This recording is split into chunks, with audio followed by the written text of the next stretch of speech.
So one of the things I'd like to go over now is it is gone through February, March, April, and sometimes you haven't had your furnace on for a while and the air conditioner season is not yet, but when you first turn it on, just an experience that happened yesterday. Some people like to put covers over it, like a swamp cooler cover to make them nice and shiny, stay nice and shiny for the lifetime. Good and bad idea. If you do put a cover over it, then what I would do is come back to your disconnect during the fall time when you're done with air conditioning season.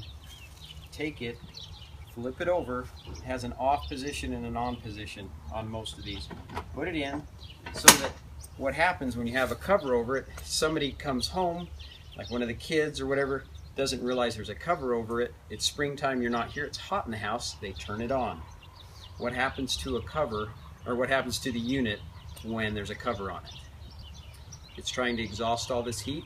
There's nowhere for it to go. It'll burn up this fan motor, but the expensive part, the compressor inside, it'll really wear it down or burn it out. And that's what happened just yesterday to one of our clients.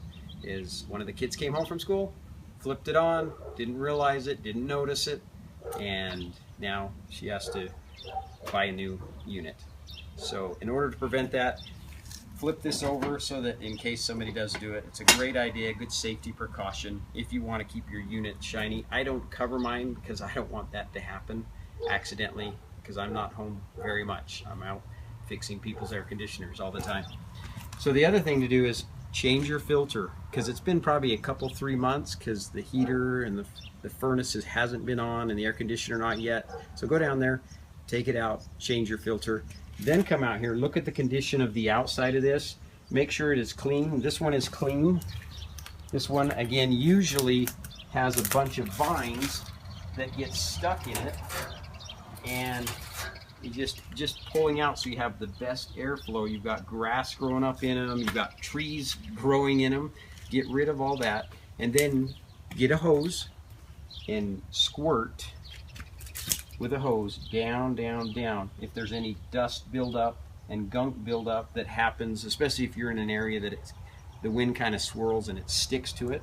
Because remember, this is kind of wet when it's being operated properly, and it's sucking in and pushing out. So it's trying to attract all this dust and debris. So at least once a year, if not twice a year, make sure these thin coils are clean, and that will make it so that your unit does not work all summer long and you don't realize why your bill's so high, because that portion is not clean. That's something you can do at home, very easily to do. Make sure you go all the way around on the outside and make sure it's all clean, because sometimes the back sides are backed up right against your house and they're really tight and you don't really look back there, but you will lose a lot of energy because it's not cleaned also.